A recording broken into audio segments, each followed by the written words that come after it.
যে রিক্সা চালায় সে তো আর হেলিকপ্টারে চড়বে না। ব্রিজ কোম্পানি বন্ধ করে দিয়ে অন্য সানাসুর কোম্পানি এবং অন্য অন্য কোম্পানি দেওয়া দরকার। আমাদের দেশে বাজেট বলতে মানে জিনিসপত্রের দাম বাড়া, যে এসি ফ্রিজ এটা মধ্যবিত্তদের জন্য একটা নাগালের ভিতরে থাকলে এটা বেটার হতো। এইগুলো সাধারণ মানুষ ম্যাক্সিমাম ইউজ করতে পারে না, এটা তাদের সাধ্যের বাইরে। আমরা যদি যেগুলো যে পণ্যগুলো জিনিস এগুলো তো বেশিরভাগই মনে হয় আমরা বাইরে থেকে ইম্পোর্ট করা জিনিসগুলোর মধ্যে আছে। এখন ইম্পোর্টের মধ্যে বেশিরভাগ ডিপেন্ড করা হচ্ছে ডলারের উপর। এখন ওই ডলার যতদিন না কমবে ততদিন তো আমাদের এগুলা একটু কাশিস থাকবে। এবার বাজেটে যে প্রস্তাবটা দেয়া হয়েছে তাতে দেখা যাচ্ছে যে আমাদের প্লাস্টিক, তারপর লিপস্টিক, হেলিকপ্টার এইসব বিষয়গুলোর বাড়ানোর পক্ষে কথা বলা হচ্ছে। আমি তার সাথে অনেকটাই একমত, কারণ দেখা যাচ্ছে যে আমাদের দেশের অনেক মানুষই আছে যারা হচ্ছে খেটে খাওয়া মানুষ, তারা দুবেলা ভাত খাওয়ার জন্য চিন্তা করে। তাদের আসলে হেলিকপ্টারের দাম বাড়ছে তাতে খুব একটা তাদের একটা এফেক্ট পড়বে না। তাদের জন্য প্রয়োজন হচ্ছে নিত্য প্রয়োজনের দামটা কমানো। সেখানে আমরা প্রস্তাবে দেখেছি চিনির দাম সহ আরও কিছু কিছু পণ্যে, চিনি, ঔষধ এসব পণ্যের ক্ষেত্রে দাম কমানোর জন্য প্রস্তাব দেওয়া হয়েছে। সেক্ষেত্রে আমি এটার পক্ষেই অবস্থান করছি। বর্তমানে তো বাংলাদেশে আমাদের হেলিকপ্টারের তো তেমন ইয়ে না, বাট এই যে এসি ফ্রিজ এটা মধ্যবিত্তদের জন্য একটা নাগালের ভিতরে থাকলে এটা বেটার হতো। তো সেই ক্ষেত্রে উপদেষ্টা মণ্ডলীর দরকার ছিল এটার উপর একটু নজর দেওয়া। বর্তমান যুগে মধ্যবিত্ত আর নিম্ন মধ্যবিত্ত দিয়ে আমাদের বাংলাদেশ গঠিত, তো এইগুলা একটু নাগালের ভিতরে থাকলে মনে হয় আমার দিক দিয়ে এটা বেটার হতো।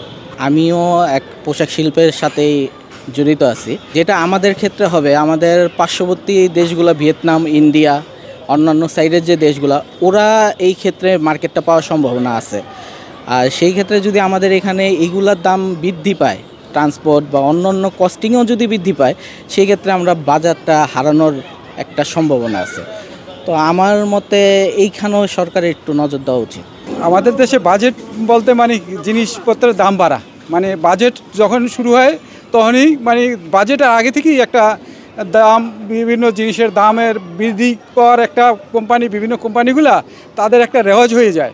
ঠিক আছে, এটা অরিজিনালভাবে যে দামটা বাড়ে এটা বাড়েও না তেমন, কিন্তু তাদের একটা প্রভাব, এই প্রভাবটা তো আমাদের সবাই যারা আমরা দৈনিক যারা খেটে খাওয়া মানুষ যারা আছি আমরা, আমাদের চলা একটা বিশাল একটা কষ্ট হয়ে যায় এই বাজেটের কারণে। টানা সপ্তমবারের মতো বেস্ট টিস্যু পেপার ব্র্যান্ড হিসেবে স্বীকৃতি পেয়েছে বসুন্ধরা টিস্যু। আমার সব মানে এক কথা বিড়ি না খাওয়ায় বন্ধ, একবারে বিড়ির দাম, বিড়ি নিষিদ্ধ করা দরকার। কারণ বিড়ির কারণে মানুষের ক্ষতিগ্রস্ত হচ্ছে, টাকার অপচয় হচ্ছে বেশিরভাগ।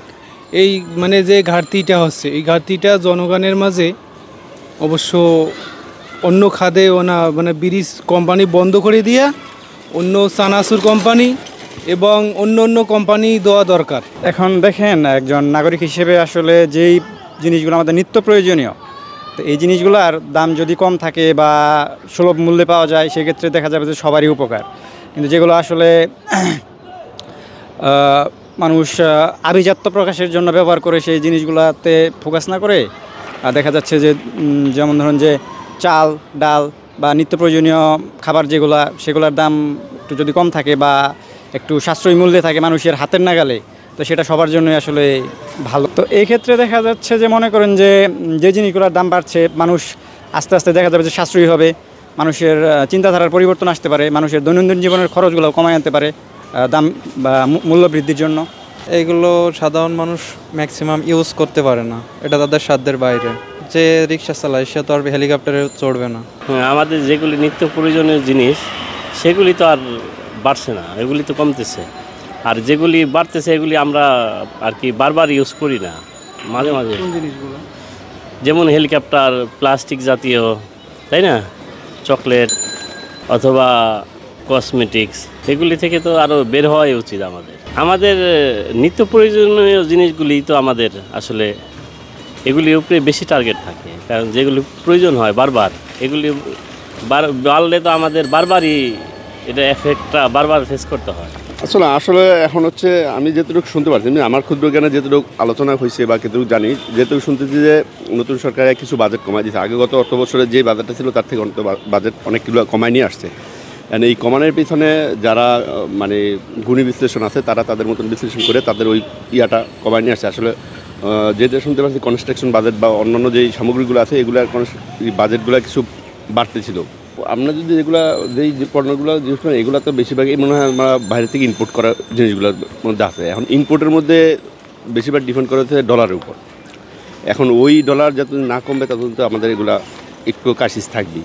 সাধারণ মানুষ তো ভাইয়া যদি আমরা অর্থগত চিন্তা করি যে আমাদের বাংলাদেশের অধিকাংশ মানুষ হচ্ছে বেকারত্বের জায়গাটা, আমাদের কর্মস্থল জায়গাগুলো অনেক গ্যাপ, সেগুলো পূরণ না করা যদি আমাদের যেই নিত্য প্রয়োজনীয় জিনিসগুলো আমাদের সামনে চলে আসে সেগুলো তো আসলে স্বাভাবিক আমাদের বেশি দাম দিয়ে আমাদের কিনতে হচ্ছে।